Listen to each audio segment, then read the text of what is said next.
The day Amber gave birth, no one in the family bothered to tell me. I only found out later, from someone outside the family. I didn't say a word. I just swallowed the disappointment and stayed outside that hospital room for 24 straight hours. In the middle of the night, I wanted to check if my grandson needed a diaper change. Amber looked at me with disgust and asked if I'd even washed my hands. My husband and son stood by, silent as if they hadn't seen or heard a thing. Instead, they told me to take good care of her. Fine.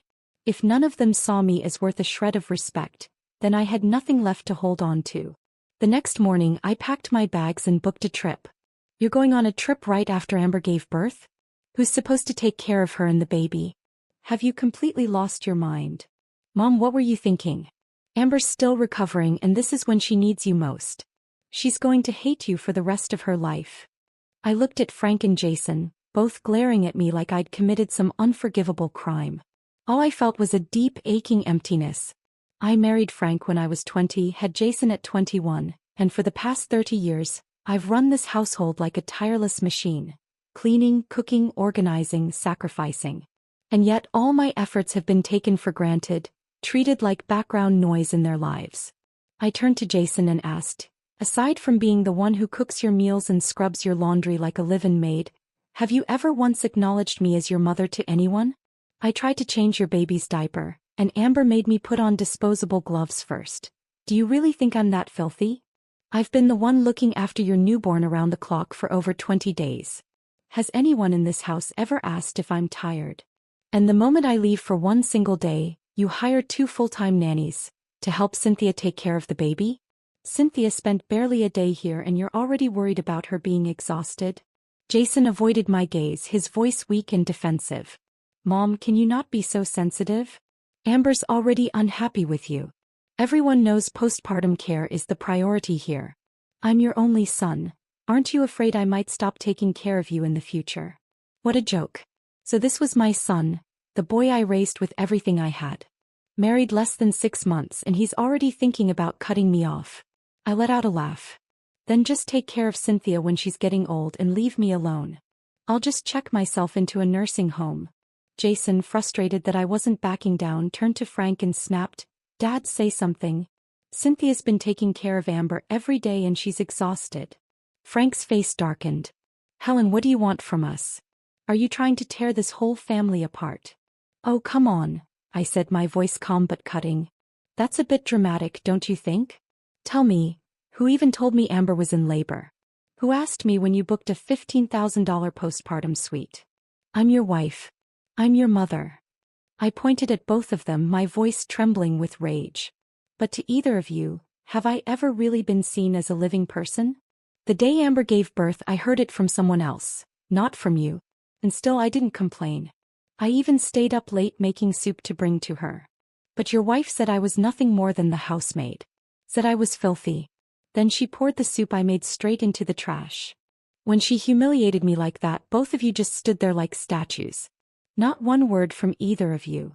Jason snapped, clearly irritated. Mom, can you stop dragging up the past already? Amber just had a baby. Her emotions are unstable. If I criticize her over something like that and it affects her milk supply, then what? The bitterness in my heart deepened. All I'd done was speak honestly about how I felt. But to them I was just making a scene. My hands clenched into fists. So when I just wanted to hold the baby and she said I was dirty, what exactly did she mean by that? Jason grew more agitated. You're in the kitchen all day. You reek of grease and smoke. It's nauseating. Honestly, even I can't stand the smell, let alone a newborn. I slammed my hand on the table. Then why is it that when you're eating the meals I cook, you don't seem to mind how dirty I am? My voice cracked. The lump in my throat made it almost impossible to speak. Frank finally stood up and said coldly, You're too emotional right now. This isn't the time to talk. Calm yourself down. Make more of that vegetable soup tonight and roast a chicken. Have it at the hospital by 6 sharp. Postpartum mothers need proper nutrition and the hospital food isn't enough. You should cook something decent. Cynthia can't go hungry either. You know she gets dizzy and nauseous if she skips a meal. It'd be better if you delivered dinner early. Then the two of them stormed out, slamming the door behind them. I sat there, trembling, unable to hold back the tears any longer. I buried my face in my arms and sobbed, Loud, heart-wrenching sobs. The more I cried, the more suffocated I felt. I gave up everything to marry Frank, even when everyone in my family was against it. He had nothing, just empty hands and empty promises. I stayed by his side through every struggle, helped him build his company from the ground up. When he said he wanted a traditional wife and mother, I gave up my career and became a full-time homemaker. I dedicated my life to this family, only to be treated like an afterthought. Neither of them ever really saw me as a person. And now I'm 50 years old. It took me half a lifetime to finally see who they truly are, selfish to the core. I sat alone in the living room thinking for hours. Then at 6:05 my phone rang. It was Jason. "You're 5 minutes late. Where's the dinner? What the hell are you trying to pull?" he growled. I answered quietly, calmly, "I'm your mother, not your maid." I said coldly, "If your wife didn't eat, then what the hell are you doing as her husband? What about your beloved mother-in-law? What's she doing? Are you suddenly disabled? Or are you just too damn stingy to buy your wife a meal?" Jason was stunned. He'd never heard me speak to him like that in his entire life. After a beat he snapped out of it and shouted, "You're insane. You've completely lost it. I'll have Dad talk to you." But I hung up before he could finish. Then I blocked both of their numbers. I booked a flight, 5 days from now. Then I walked into the bedroom and started packing my bags. I'd barely folded a couple of shirts when Frank's driver showed up at the door. "Ma'am, there you are," he said, surprised. "Mr. Dawson's been calling you nonstop and thought something had happened. He asked me to come check on you." Right in front of me he called Frank again and handed me the phone. I didn't want to make things difficult for him, so I took the call. The voice on the other end was already brimming with irritation. "Helen, could you stop with the theatrics? It's been the whole damn afternoon. Are you still not done? You haven't gone on a vacation in over 20 years, and you suddenly get the urge now? You know Cynthia can't stand the smell of grease, but she loves your lemon roast chicken. Are you seriously going to let her go hungry on purpose?" The anger I'd managed to bottle up flared all over again. I dropped all pretense and snapped, "Tell me, Frank, am I your wife or is she? She can't stand kitchen smells, so I'm supposed to slave away for her? Do I owe her something? If you care so much about her stomach, go cook for her yourself. Helen, you've completely lost your mind. You're delusional. Get help." Frank slammed the phone down before I could beat him to it. I hated myself for not hanging up faster. I handed the phone back to the driver. He looked at me, clearly uneasy. "Ma'am, is everything okay?" "I'm fine," I said, forcing a smile. "But from now on I'll probably need your help a lot more. If either of those two ever call you asking where I am, tell them this. If I dropped dead today, it still wouldn't be any of their business." The driver glanced at me, stunned. He left with a confused expression, turning to look back at me 3 times before getting into his car. After all, I was the one everyone in this household had called the perfect homemaker for years. But today, I finally stopped playing that role. That evening, neither Jason nor Frank came home. Normally, I would have called them dozens of times, urging them to come back. But tonight, I didn't make a sound. I spent the entire day basking in the sun in the garden. It was warm. Above me, the stars shone brightly. Before, without them around, I couldn't sleep at night. But tonight, before 10 o'clock, I was already in a deep sleep. I woke up at 5 in the morning. After washing up, I put on my yoga gear and went out for a run. Some of the neighbors who I knew in the block looked at me, surprised. They said I seemed different today. Normally, at this hour, I'd still be at home making breakfast for Frank and Jason, never stepping outside. After preparing breakfast and making sure they ate, they'd leave for work. And then I'd begin cleaning the house. Day after day, the same routine. People around here often say I'm a workaholic. When it came to taking care of the kids and Frank, I did everything myself, never leaving anything to others.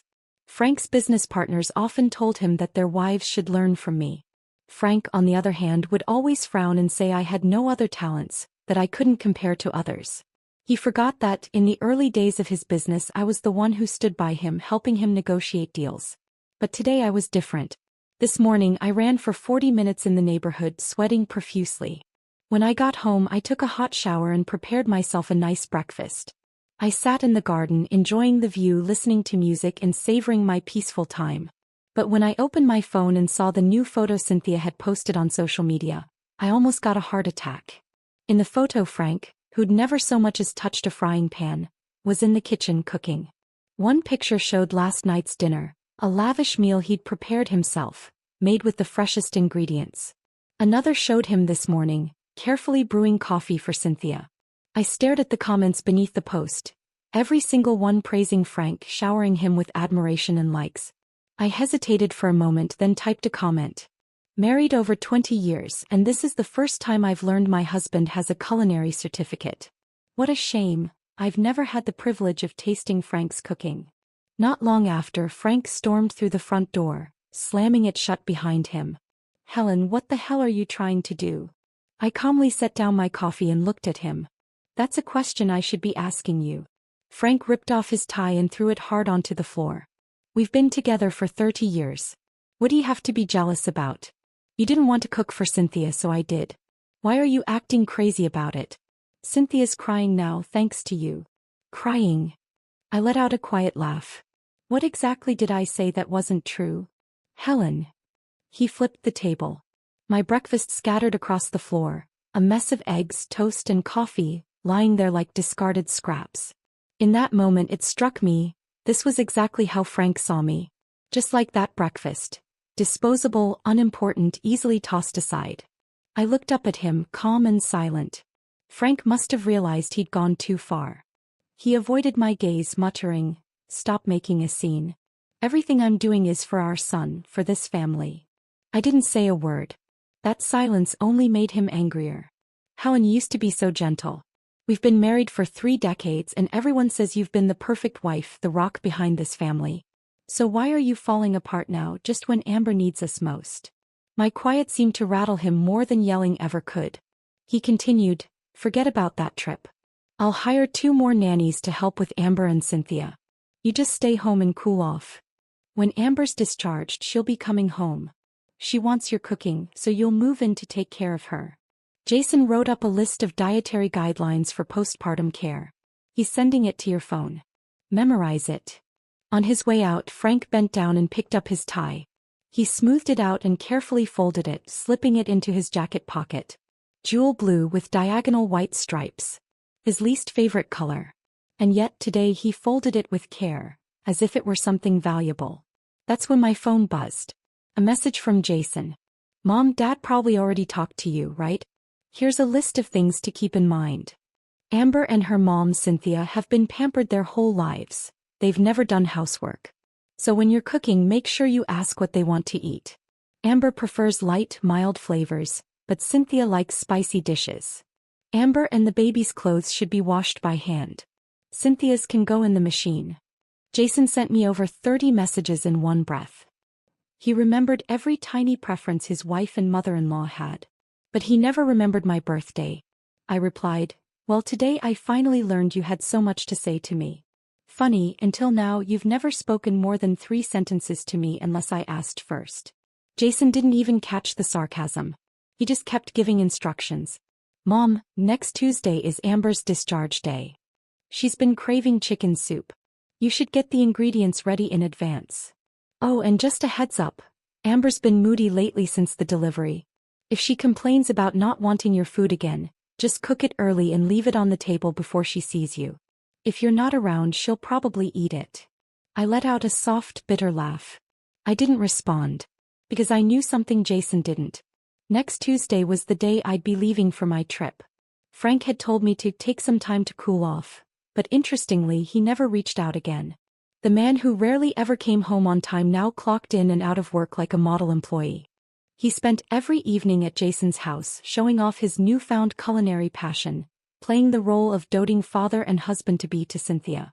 Frank was terrified I'd do or say something that might upset his precious Cynthia again. So he and Jason both quietly removed me from viewing their social media updates. Every day I watched from Amber's public posts instead, scrolling through photos of their happy little family, smiling, cozy, complete. A perfect picture of joy without me. Tuesday came quicker than expected. As soon as I arrived at the airport, Frank called. "Where are you?" he asked. "I'm at the airport," I said simply. "Stay there," he ordered. "Jason's on his way to see you."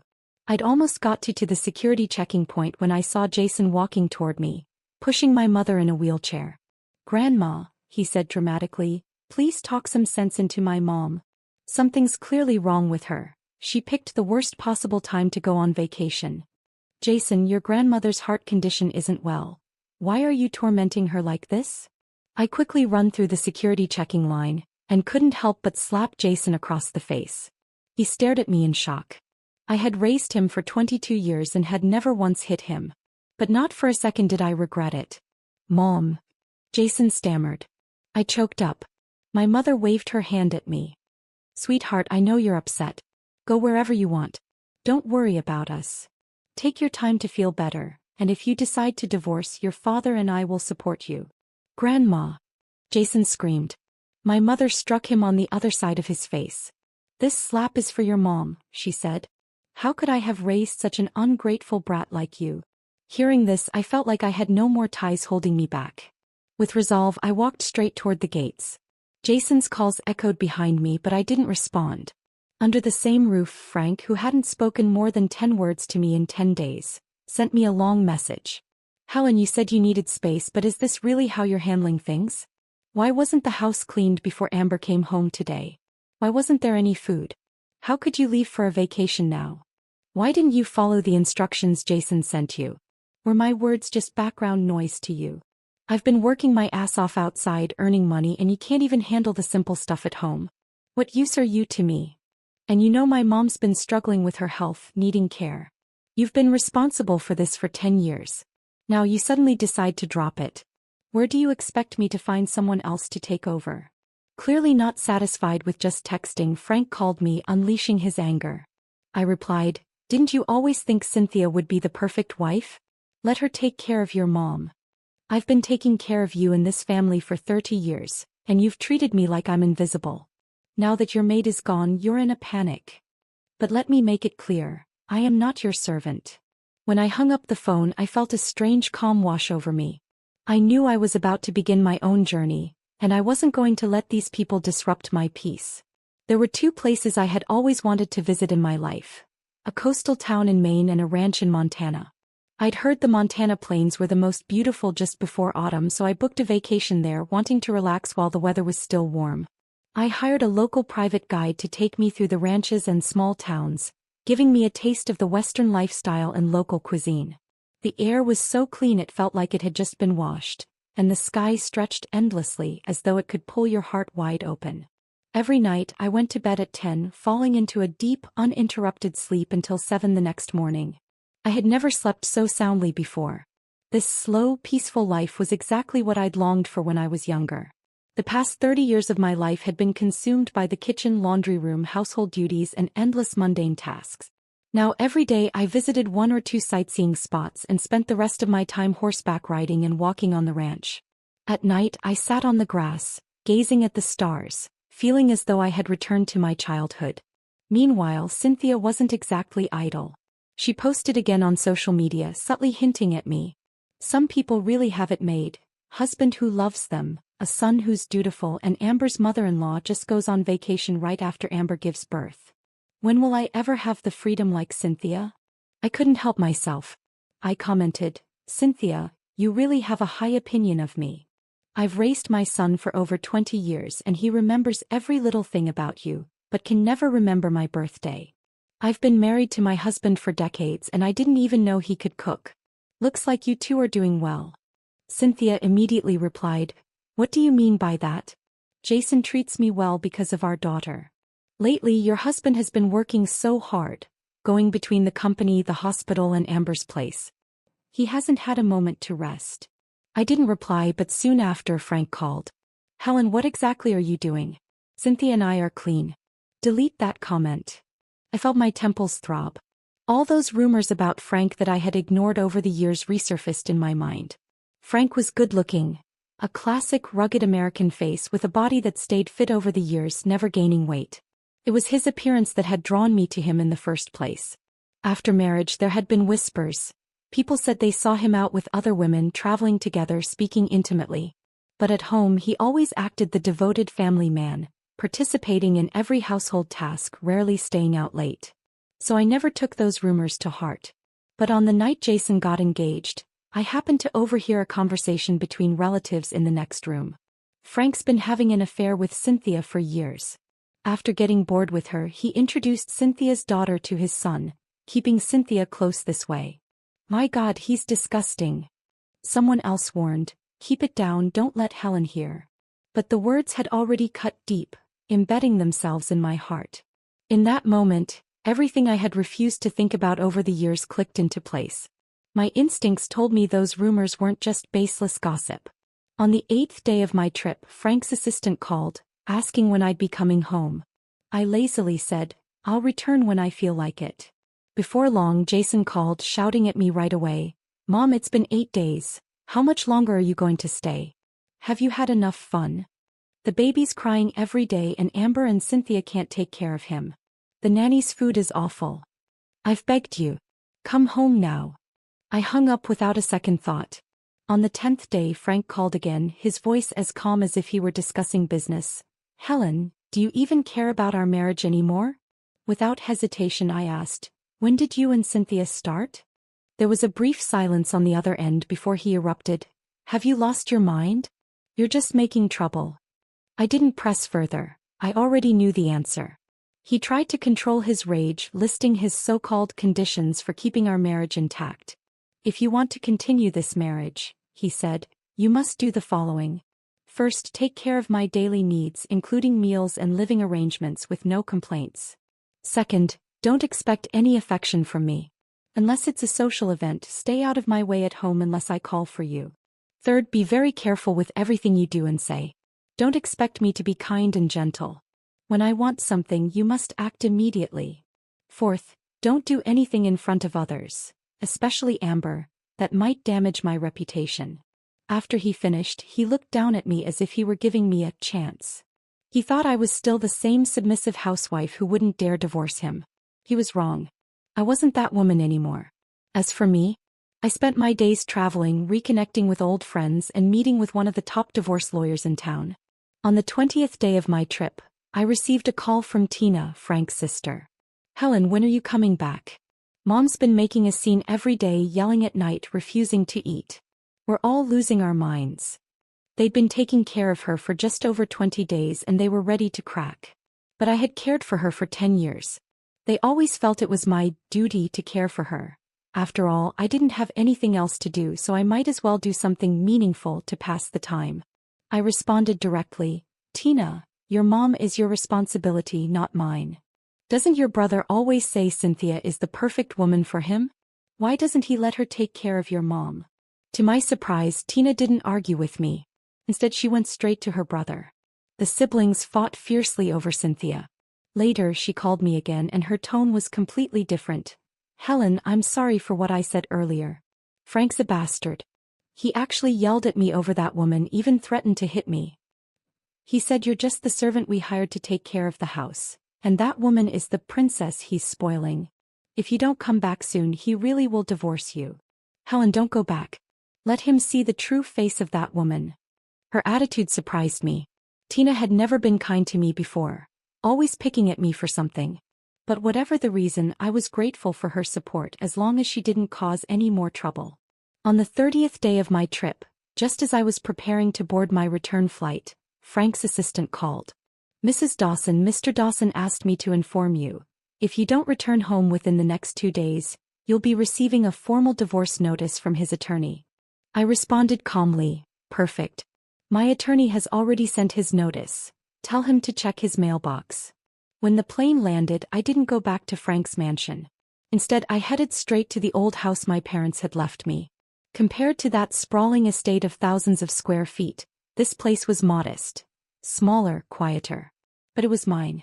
Every square inch of it belonged to me and no one else. After Frank's career took off, our marriage had slowly dissolved into nothing more than mutual obligations. Toward the child, toward the extended family. Every time we argued, he'd throw it in my face. This house is mine. If you don't like it, leave. Once he even sneered, even a dog would earn some affection after 20 years. You're not even worth that. I used to tell myself those were just words spoken in anger. But now I know, they were exactly what he meant.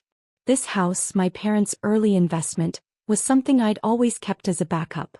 I'd done a bit of renovation here and there, thinking they might use it in their later years. Now it was my safe haven. I spent 2 days setting it up, furnishing it with everything I needed, getting it just the way I liked. I was so exhausted I'd fall asleep the moment my head hit the pillow, then wake at 5 each morning to jog in the park. That freedom, that quiet, that sense of control. It was a kind of happiness I'd never imagined was possible. I even went to a dealership to buy myself a car. But just as I was about to swipe my card, the sales associate gave me a hesitant look. "I'm sorry, ma'am. It looks like your account has been frozen." I froze, stunned. Seconds later my phone rang. "Frank." "Helen," he said smugly, 20 years, I've spoiled you too much. You want a divorce? Fine. Let me show you what life after divorce really feels like."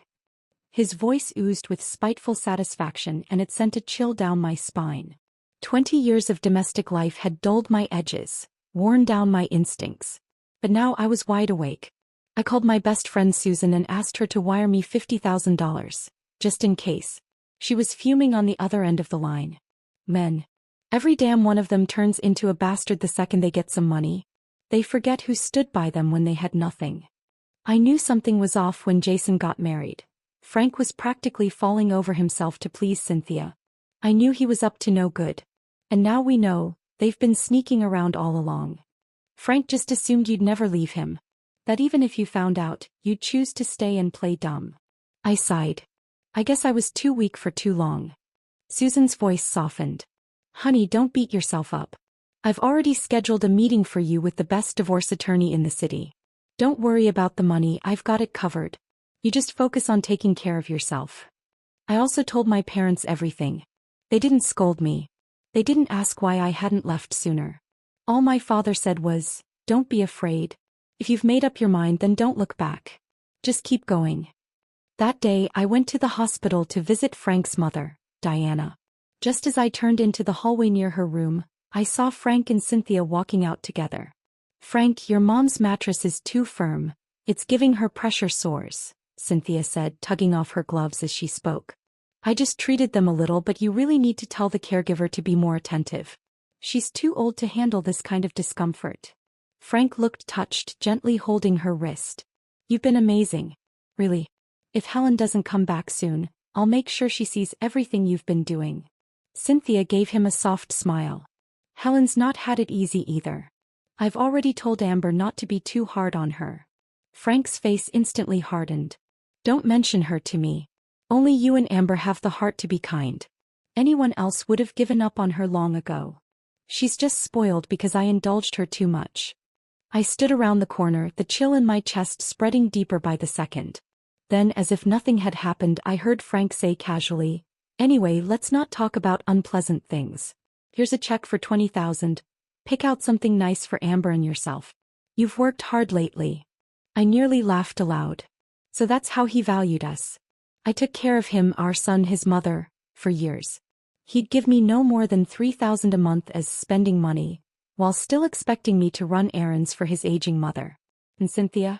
She spends 15 minutes in a hospital room and walks away with 20 grand. Every time I wanted to buy something for myself, he'd say I was being wasteful. I didn't go in. I turned around and went home instead. On the way, I called Susan and asked her to help me contact some second-hand furniture and luxury consignment services. It was time to clear out everything in that house that belonged to me. By the time I got home, Susan was already there. She saw the boxes in my hand and asked, "You're really doing this? Selling everything?" I nodded. Out with the old, in with the new. All these years, everything I saved and worked for was spent on people who were never truly mine. Frank cared more about appearances than anything else. He used to say he fell in love with me at first sight, because I was attractive. Even after becoming a housewife, I never stopped taking care of myself. I stayed in shape, kept my appearance polished. Whenever he needed a trophy wife at his side, I'd wear the dresses he picked, carry the handbags he bought. But all of it, my clothes, jewelry, shoes, was never for me. It was all for show, to keep up the illusion of a perfect, happy family. Now those so-called treasures were nothing more than clearance items in my hands. It took me 2 days to sell everything that could be sold. And as soon as the money hit my account, I transferred it all to Susan's. Then I sent a short message to Frank. "I'm back." Less than 30 minutes later, he showed up at the house. The moment he stepped inside and saw the empty space, he froze. Where's everything? I looked at him calmly. Sold. You've lost your mind, he snapped, eyes burning. Barefoot, I strolled across the floor, my voice light and even. Crazy? No. I just felt like a little remodeling. This house was decorated 5 years ago, exactly the way you wanted it. In this entire space, the only parts that were ever really mine were the kitchen and the downstairs bedroom. Frank clenched his jaw. So this is what you came back with? A decision this foolish? You never intended to stay in this marriage, did you? I met his gaze, steady and unshaken. I've poured myself into this family for years. And for what? You've never respected me. You even froze my bank account. But that's fine. I assume you've received the court summons by now. Just then his assistant peeked in from the doorway, his voice awkward and low. Sir, the divorce papers from the court were just delivered. Well done, Helen. Frank growled, his jaw clenched in rage. I supported you for over 20 years and now you have the nerve to file for divorce? I'd like to see which lawyer in this city dares take your case. Out on the balcony, the table and chairs were still there. I calmly picked up my coffee and sat down, my tone as composed as if we were negotiating a business deal. Frank, I've spent over 2 decades caring for you and your son, and another 10 looking after your mother. I've managed every petty, thankless task in your household. You don't have to acknowledge any of it, but that doesn't mean my contributions amount to nothing. So this house and that $50,000 SUV under your name? They're mine. I stood by you from scratch, helped you host clients, manage social events, handle every detail of your life outside the office. You wouldn't have the success you do today without me. I deserve at least half the credit. I've already hired a professional asset evaluator. Your company's current market value is estimated at around $20 million. I don't want shares, but you'll be paying me $2.5 million in compensation. Frank's face turned a deep, furious shade. You're out of your mind. You've lost it completely. He turned and barked at his assistant, get me a psychiatrist fast. She needs a mental health evaluation. I didn't flinch. His outbursts weren't new to me, he'd been emotionally volatile for years. I used to excuse it. I don't anymore. I looked at him and asked sharply, when did you and Cynthia really start? Frank's eyes flickered, then he snapped, you're disgusting. I'm only helping Cynthia for Amber's sake. And what about your son? Don't you care about hurting Jason with this divorce? I stared at him. I don't care anymore. From now on I'd only care about myself. Frank still naively believed this was just another emotional outburst, that if he waited a few days I'd calm down and cave like I always had. But divorce has a way of revealing someone's true nature, and I had seen enough. When I heard he was spreading word about getting me a psychiatric evaluation, I knew I couldn't take any chances. I was genuinely afraid he might try to have me institutionalized just to silence me. So the next day I officially moved back into my own house and installed a full smart home surveillance system. I told my brother Mike, if you don't hear from me for 24 hours, call the police immediately. We had once been husband and wife, but now I had to think like a survivor.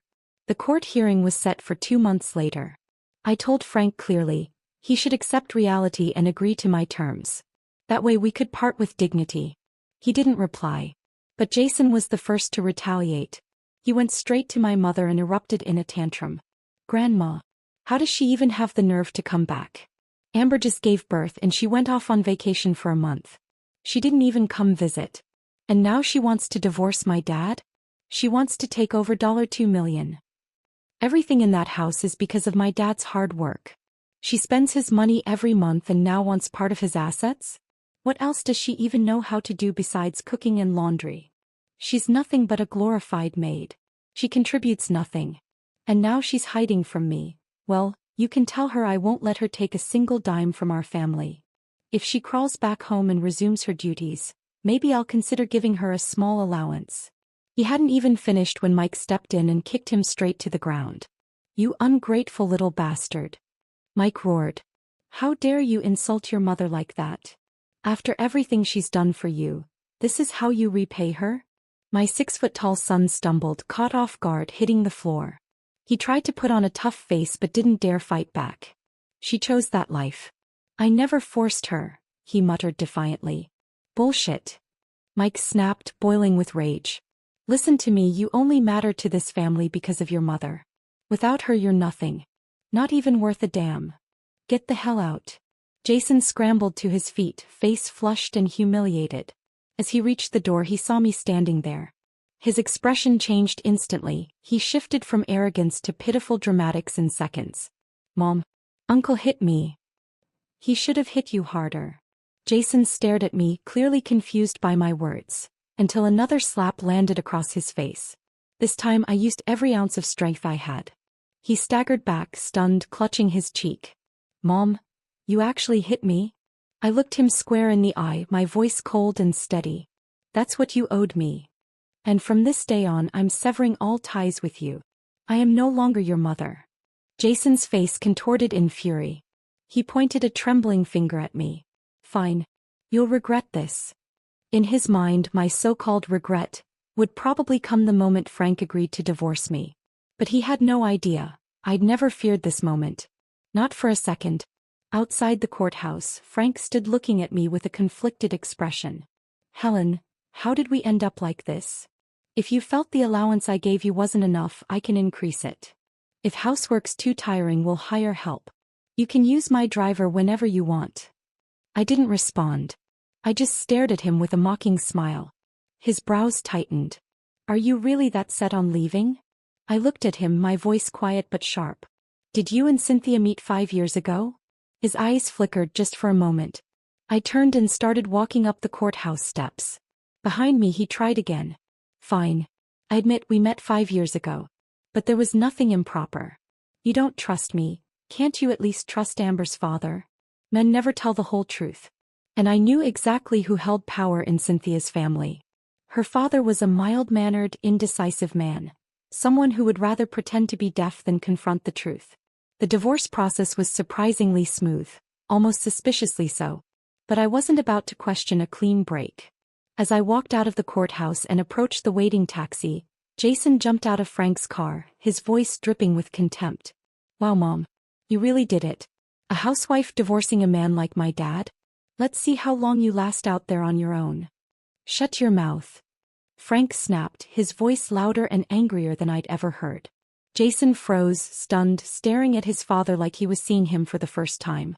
Frank walked over to me and quietly said, "Let me give you a ride home." I shook my head. That won't be necessary. Goodbye, Frank. The cab pulled away slowly. In the rearview mirror I saw him still standing there watching me go. Maybe he was feeling regret. But that no longer mattered. When I got home my parents were already waiting with a hot meal ready to celebrate. It was the first time in my life I had ever celebrated a divorce. And I had never felt so light, so free. At dinner Mike suddenly grinned and said, "Helen, I have a little favor to ask." I looked at him. Go ahead. He smiled even wider. Can you take Mom and Dad on a trip? It's something I've wanted to do for a long time, but Rachel and I are always too busy to make it happen. Of course I knew, they weren't just trying to fulfill a wish. They were trying to help me heal, to give me a fresh perspective and a change of scenery. And I appreciated that more than they knew. I nodded and said, absolutely. The very next day Mike had already booked our trip to Napa Valley. A place my parents had always dreamed of visiting but never had the chance to. Rolling vineyards, a quiet luxury resort with natural hot springs, gourmet food and wine, a slow and peaceful rhythm of life. It was all exactly what we needed. Before we left, Mike discreetly slipped a check for $20,000 into my hand. This is for their travel expenses, he said softly. Thank you for taking care of them during the trip. I've already arranged the hotels and transportation. You just relax and enjoy. A warmth spread through my chest. I nearly teared up. Over the years I had poured everything into my marriage, my son and that house, often neglecting my own parents. Yet they had never once complained. Now finally I had the chance to truly give back to them, to simply enjoy life together. I only told Susan about the trip. She came to the airport to see us off in person, hugging me tightly and teasing, "When you get back we're opening that studio we talked about, and you're going to be my business partner." Napa Valley was breathtaking. Every vineyard looked like a painting. My parents were glowing with happiness, and for the first time in years, I felt truly free again. Sipping wine in the afternoon sun, reading under the olive trees, taking photos, laughing without guilt. Time finally belonged to me again. A month later, out of nowhere, I received a message from Amber. Her tone was unusually soft. "Helen, can I ask you something? What's going on between Frank and my mom, really?" I replied coldly, "You can ask your mother. Or Frank. Just don't come asking me." She sent another message. "Jason knows he was wrong. His appetite's been awful lately. He only wants the food you used to make. But he's too proud to admit it. Would you consider coming back? For his sake?" "No," I typed back without hesitation. "I've already cut ties with him. He's no longer my son." There was a pause, then a voice message popped up. It was Jason, his voice raised, furious. "Fine. Don't come back. Nobody needs you anyway." I chuckled and set my phone down. That was the real him. A few days later my phone rang again. It was Frank's sister. The moment I answered, I heard her sobbing so hard she could barely breathe. I thought something terrible had happened, maybe their mother had passed away.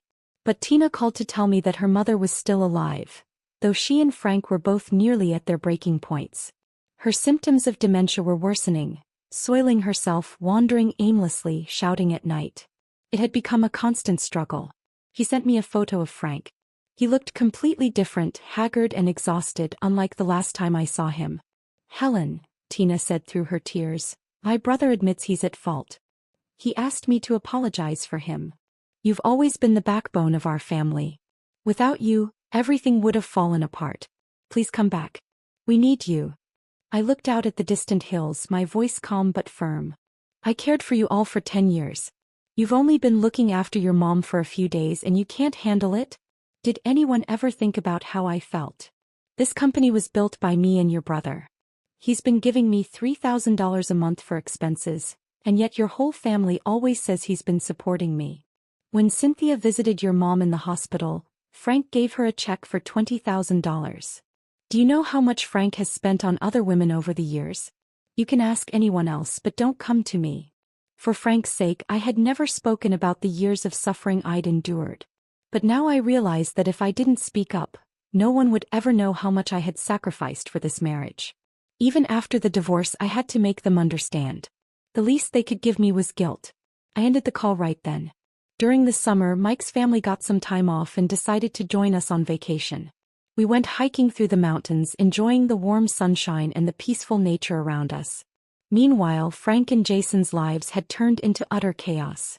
Cynthia moved into Jason's luxury apartment, spending her days either at the spa or shopping, completely ignoring anything related to the household. Amber would ask her for help with the kids, but every time she did, Cynthia would complain about feeling unwell and refuse to help. When asked to buy anything, she'd say she didn't have the money. Jason, helpless, hired a nanny, but Cynthia always found something to complain about. She thought the nanny's salary was too high and that the nanny ate more than she did, constantly watching her like a thief. The most ridiculous thing happened when Jason's baby turned 3 months old. Cynthia, without thinking, gave the baby egg yolk. When Jason found out, he was furious. The baby had an allergic reaction and had to be hospitalized. When the doctor asked about the incident, Cynthia blamed the nanny, accusing her of not watching the child carefully enough. The nanny, livid, quit on the spot. Jason and Amber had a huge argument. Amber tried to defend her mother, but Jason had had enough. He threatened that Cynthia would never step foot in their house again. "If anything happens to the baby, I'll go after your mother." Cynthia went running to Frank, crying, but he turned around and scolded Jason. Then, incredibly, Cynthia and her husband moved into my house. Her husband, though occasionally acting like a man, at least returned home for meals and could cook. But Cynthia didn't care about the house. She ignored everything. Frank had severe stomach issues, but Cynthia, who couldn't live without spicy food, tossed his stomach medication aside like trash. Frank still tolerated it. Until one day when Frank had to go on a business trip and Tina had something else to handle, leaving her mom in Cynthia's care for 2 days. Frank's mother, who suffered from dementia and was also paralyzed, couldn't care for herself. On the first day, Cynthia called a caregiver to handle the situation when her mother-in-law had an accident in bed. She refused to clean it up herself. On the second day, Cynthia spent all her time on her phone, completely neglecting Frank's mother. The poor woman tried to get out of bed on her own, but she fell and couldn't move, screaming in pain. The incident caught the attention of the neighbors, and the social services department was notified. When Frank found out, he rushed home, but Cynthia continued to deflect blame, saying she didn't expect his mother to move suddenly. She even tried to justify herself to Frank, saying, "I've never cared for a sick person. I have no experience. I couldn't take care of her." When Frank told me about this, I didn't react. This was the first time in over 20 years that Frank had put aside his pride and came to apologize. "Helen, I really know I've made a mistake. Please forgive me. Can you come back?" At that moment, Jason, sobbing uncontrollably, said, "Mom, I'm sorry. I realize now without you this family can't run." My parents, sitting beside me, looked at me with concern, afraid that I would jump out of one fire only to fall into another. My mind was clear. "You don't want me back, you just want your maid. If I go back, give it 2 months at most and everything will return to the way it was." Frank and Jason swore they had truly changed. But I didn't waver. One was in his 20s, the other in his 50s, time to wean them off dependency. I suggested they hire a professional housekeeper. So they did. Without Cynthia's interference, the nanny took good care of my grandson. But Amber and Jason began to grow distant. The smallest disagreements would spiral into fights. Frank decided to ask Cynthia to move out. He began remodeling the house entirely based on my preferences. "Helen," he said, "I was blind before. That money I gave to Cynthia, I'm taking it back. From now on, you handle the household finances. I've already unfrozen your accounts. I wired you $1 million. Spend it however you like." So I remained unmoved. Mike nudged me on the side, half joking, half serious. "Helen, don't you dare go soft.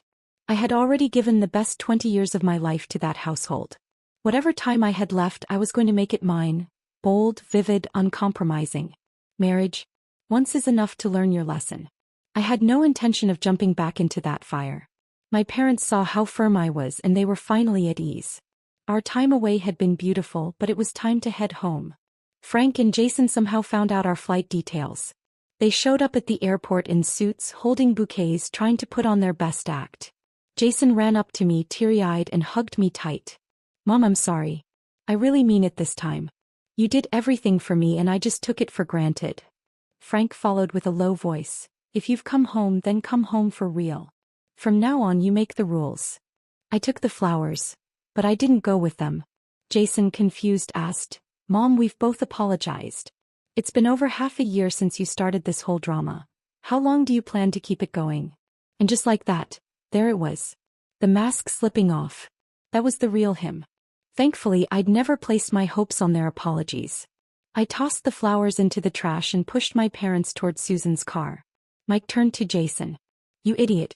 If you really understood what you did wrong, you wouldn't talk to your mom like that." Then he pointed at Frank.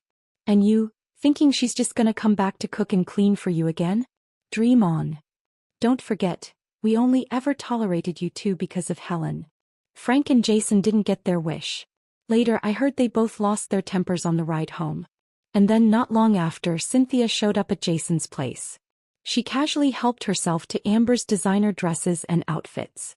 "You just had a baby," she said to Amber. "Your figure's not back yet. What's the point in keeping these? I'll put them to better use. Besides," she added, "Jason has money. If you want more, just buy new ones." Jason walked in while she was still bagging up Amber's things. Furious, he kicked both Amber and Cynthia out. Cynthia ran crying to Frank for help. He ignored her. Even Amber tried to talk to him, but Frank wouldn't meet with her either. Eventually, Frank got the money back. The full $500,000 he had given Cynthia. Because that's what men like him do. I scrimped and saved inside the home and he spent money on other women like water. And yet Frank thought this was some grand gesture. "Helen," he said, "I made good on my promise. I was blind before. These few months apart made me realize, only you hold this family together. Please, come home." I looked at him and replied evenly, "I gave the best years of my life to you. The rest of it, I'm investing in myself. I already made the choice to leave. That door won't reopen. You can ask me 1,000 times, the answer will never change." On New Year's Day, Susan and I officially opened our studio. That night we sat in the garden, sipping champagne, music playing softly, fireworks blooming across the city skyline. She raised her glass with a smile. "Congratulations on finding yourself again. May the rest of your life belong only to you. I clinked glasses with her, smiling in silence. Thanks to Susan's connections, the studio grew steadily and we landed our first clients quickly. Meanwhile, Jason and Amber reconciled. They reached a new agreement. Amber could visit her family, but no one else would interfere in their home again. Without my care, Frank's mother passed away just before spring. Perhaps finally she found peace. Frank was quietly remorseful. If we hadn't divorced, he said once, maybe Mom would have lived longer. He did manage to get back all the money he had given Cynthia. Amber even returned every gift that Frank had once given Cynthia's mother. As for Cynthia, there was no dramatic downfall. But she did fall seriously ill. Her family, aware now of what she had done, gradually stopped inviting her for holidays or gatherings. Her husband grew colder and more distant, slowly withdrawing what little affection remained. No scandal. No explosions. Just a slow, suffocating kind of isolation. Frank's assistant told me about all this one day while Jason stood in the backyard, holding his child, preparing dinner for me. I simply smiled. Frank still asked if I'd ever consider remarrying him. I gave him the same answer I always had, not in this lifetime. I would never again wear the chains of marriage for anyone. From now on I was simply me. Not someone's wife. Not someone's mother. Just a woman who had finally come home to herself, and could breathe freely at last.